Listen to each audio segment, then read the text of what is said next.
बस एक बात कहने आया हूँ। बहुत दिन बाद लाइव आया हूँ। कलकत्ता में आया था मैं फेसबुक पे लाइव,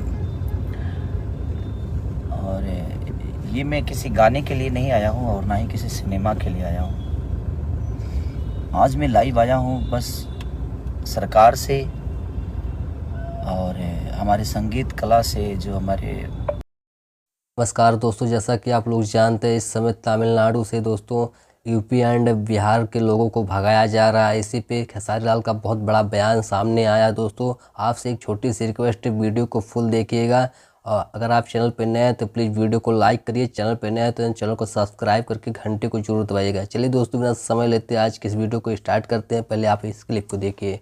उनसे भी रिक्वेस्ट करने आया हूँ, अपने माननीय मुख्यमंत्री हमारे नीतीश चाचा जी और तेजस्वी भैया या हमारे योगी जी, जितने भी हमारे जो हिंदी भाषा के लोग हैं, जो इस पद पे हैं कि वो सरकार से बात करके, हम लोग तो एक मनोरंजन के साधन है।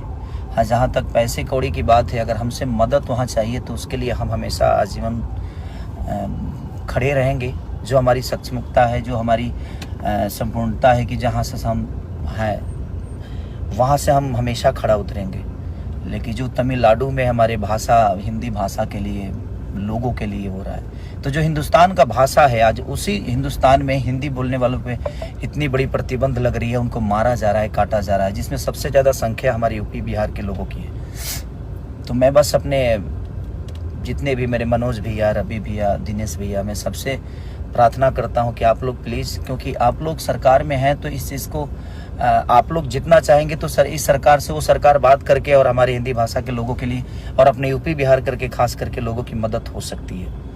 हमारे नीतीश चाचा माननीय मुख्यमंत्री हैं आप, और तेजस्वी भैया उप मुख्यमंत्री हैं। आप सबसे मैं रिक्वेस्ट करना चाहता हूँ कि प्लीज़ आप लोग चाहेंगे तो कम से कम ये जंग जो है बंद हो जाएगी, और उसका देन कहीं ना कहीं हम सभी हैं। क्योंकि अगर रोज़गार हमारे यूपी बिहार में इतनी होती तो शायद हमें दूसरे जगह जाने की ज़रूरत नहीं है। तो ये विषय नहीं है, बट धीरे धीरे सारी चीज़ें हो ही रही है और होगी।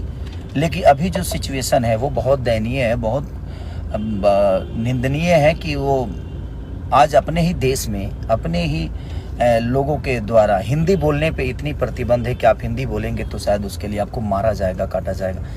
तो मैं सबसे, जो भी सरकार में है, उनसे रिक्वेस्ट कर रहा हूँ कि प्लीज़ आप लोग थोड़ा सा अगर ध्यान देंगे, क्योंकि आज आप लोगों को भी इस जनता ने ही बनाया है और यही जनता आज पीटी जा रही है। तो वो थोड़ा सा तकलीफ दे रहा है कि जिसको हमने चुना आज हमारे लिए कुछ नहीं कर पा रहे हैं। तो मैं तो सरकार में हुई नहीं, लेकिन मेरे तरफ से जो भी मदद होगी आप लोग बोलिए, मैं करने के लिए तैयार हूँ। लेकिन मैं कैसे करूँ, कहाँ करूँ, मुझे पता ही नहीं है कि हाँ कैसे क्या होगा वहाँ, क्योंकि वहाँ विषय क्या है, वहाँ प्रॉब्लम क्या है।